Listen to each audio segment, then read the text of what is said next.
Hello दोस्तों, स्वागत है आपका एक नए इन्फॉर्मेटिव वीडियो में। इस वीडियो में मैं बात करूंगा कि जैसा कि मैं बार बार कह रहा था कि अगर आप एडमिशन लेने का मन बना चुके हैं तो आपको मैक्सिमम से मैक्सिमम कॉलेज सेलेक्ट करना चाहिए। बहुत बच्चे का कम मार्क्स भी था और वो क्या कर रहे थे, 4-5 कॉलेज सेलेक्ट करके छोड़ दे रहे थे।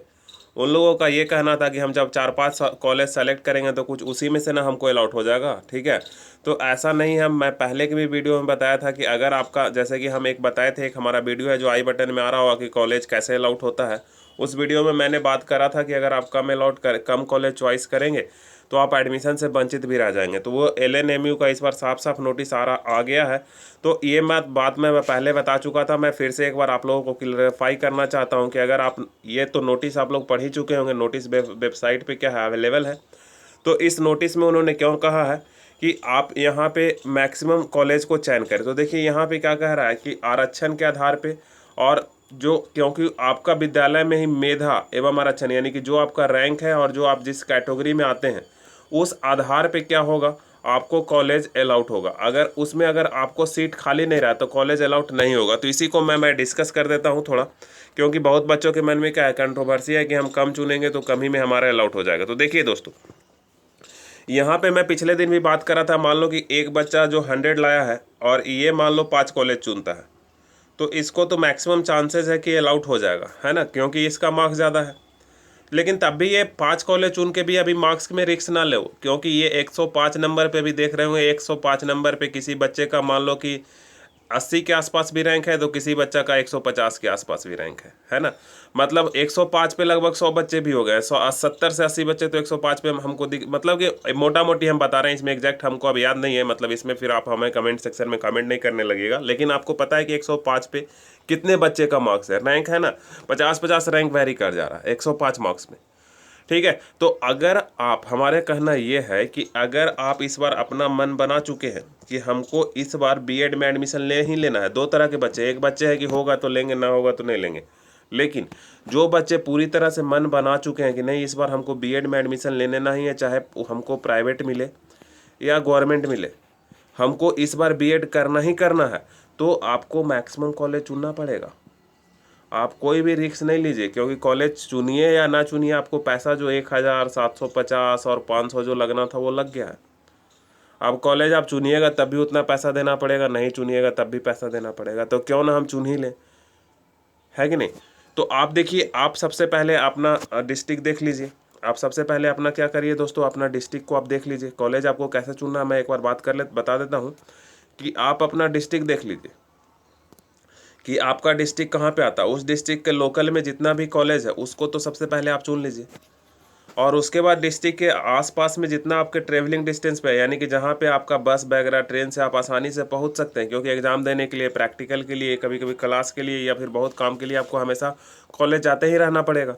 तो जो आपके ट्रेवलिंग डिस्टेंस पे है, या फिर आप जहाँ कहीं, जैसे बहुत बच्चा पटना में रह के तैयारी करता होगा, बहुत बच्चा भागलपुर में रह के तैयारी करता होगा, बहुत बच्चा गया में रह के तैयारी करता हो, मतलब बहुत बच्चा ऐसा होगा कि जो अपने डिस्ट्रिक्ट के हेडक्वार्टर में रह के प्रिपरेशन करता होगा, तो उसके आसपास लोकेलिटी में जितना कॉलेज है वो अपने चुन लेगा। ठीक है, तो आप लोकेलिटी ट्रेवल डिस्टेंस के हिसाब से मैक्सिमम कॉलेज आप चुन लीजिए। मैक्सिमम, मैं फिर से बात कर रहा हूँ, मैक्सिमम कॉलेज चुन लीजिए। जब तक आप मैक्सिमम कॉलेज नहीं चुनिएगा तब तक फिर आपको कॉलेज अलाउट होने का चांस नहीं रहेगा।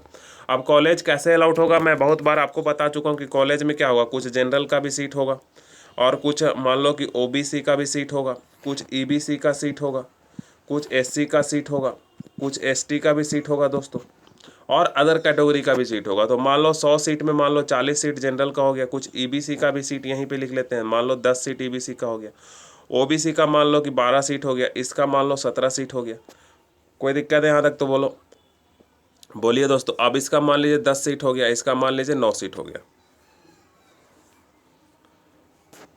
ठीक है, लगभग 50 हो जाना चाहिए। तो ये तो 50 हो गया, 10 20 30 और 10 40, तो यहाँ पे इसको 11 कर लीजिए तो हो जाएगा, और क्या, 10 20 30 10 40, और इसको 10 कर लीजिए 50, तो मतलब लगभग 50 सीट हो गया इतना। तो आप देखिए, अब मान लीजिए कॉलेज नंबर A है, तो इसमें सब कैटेगरी से इतना सीट फुल गए। आप मान लो कि सिर्फ यही आप एक बच्चे का 100 मार्क्स आ रहा था, तो वो यहाँ पे कॉलेज तो इसका अलाउड, मान लो कि एक 50 आ रहा था और सिर्फ यही कॉलेज उसको दिया, और वो बच्चा मान लो ईबीसी में आता था, तो जनरल में भी 17-40 सीट फुल हो चुका, ईबीसी में 17 सीट फुल हो चुका, तो इस समय इस बच्चा का कोई कॉलेज ही नहीं अलाउड होगा, क्योंकि जो कॉलेज वो चुना था उससे पहले वाले बच्चों ने उस कॉलेज को फुल कर दिया है। ठीक है, तो जब आप मान लीजिए आप कोई 5 कॉलेज चुने और आपसे जितना पहले वाला बच्चा, यानी कि आपसे जितना बच्चे का रैंक अच्छा बच्चा है वो भी उस कॉलेज में चुना था और उस बच्चे से उस कॉलेज में सीट फुल हो जाता है, तो फिर आपको कोई सीट ना मिलेगा। ठीक है, फिर कॉलेज में एडमिशन से वंचित हो जाइएगा, फिर आपको फाइनली स्पॉट राउंड में जाना पड़ेगा और स्पॉट राउंड में फिर बचा खुचा कॉलेज मिलेगा। ठीक है, या मिलेगा कि ना मिलेगा वो भी कोई गारंटी नहीं है। जैसे कि अभी आप देख ही रहे हैं कि इस बार बीएड में बच्चे एडमिशन लेने के लिए कितने उतावले हैं, जितना सीट है उसके 2 टाइम्स क्या करा है, बच्चों ने रजिस्ट्रेशन कर दिया है। पहले ऐसे होता था कि जब इन्होंने एग्ज़ाम लिया था तो 35,000 रिजल्ट होता था, तो 40,000 के आसपास ही रिजल्ट उन्होंने दिया था। और इस केस में जो एडमिशन पिछले बार होता था लगभग 60 to 70% ही होता था, 30% सीट खाली रह जाता था हर एक पूरे ओवरऑल। तो इसी के लिए इस बार ज़्यादा रिजल्ट आया था, तो ज़्यादा बच्चों ने फिल करा भी है, ज़्यादा बच्चों ने फिल करा, इसलिए सीट क्या होगा, फुल होने का चांसेस इस बार ज़्यादा है। तो आप परेशान ना हो, बहुत बच्चे एडमिशन में टर्न अप होते नहीं है। जैसे कि आप डिस्टेंस वाले में देख रहे होंगे कि कॉलेज पहुंचने के बाद जब उनको फीस पता चल रहा है तो वो क्या कर रहे हैं, सीट छोड़ के भाग जा रहे हैं।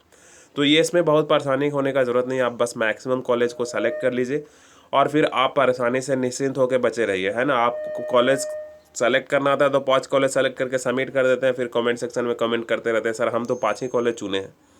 तो सीधा सा स्ट्रेट फॉरवर्ड में ये कंक्लूज़न ये इस वीडियो का ये है कि 2020 में अगर आप बीएड में एडमिशन लेने का मन बना चुके हैं तो आप ज़्यादा से ज़्यादा कॉलेज चुनें। आपका कॉलेज अलॉटमेंट उतना ही कॉलेज में होगा जितना कॉलेज में अगर आप चुने होंगे। तीसरा बात यह है कि मान लो कि आप 5 कॉलेज चुने हैं और 5 कॉलेज में आपसे पहले वाले रैंक के बच्चों से अगर सीट फुल हो जाता है तो उस 5 कॉलेज में आपको कोई सीट नहीं मिलेगा और आप एडमिशन से वंचित हो जाइएगा। फिर फाइनली स्पॉट राउंड में आपको मौका मिल सकता है, वो भी अगर सीट बचा तो। अगर सीट नहीं बचेगा तब आप फिर पूरे इस सेशन में एडमिशन से वंचित हो जाइएगा। तो आप एडमिशन लेने का मन बना चुके हैं, फीस आप जान ही चुके हैं, लगभग कंस्टिट्यूएंट होगा तो 75,000 के आसपास लगेगा, प्राइवेट भी होगा तो 75,000 के आसपास लगेगा और गवर्नमेंट का जो फीस है जान ही चुके हैं। अगर इतना पैसा आप देने का मन बना चुके हैं तो आप मैक्सिमम कॉलेज सेलेक्ट करें। इस वीडियो में इतना ही दोस्तों, फिर मैं एक नए वीडियो नए अपडेट के साथ मिलता हूँ, तब तक के लिए धन्यवाद।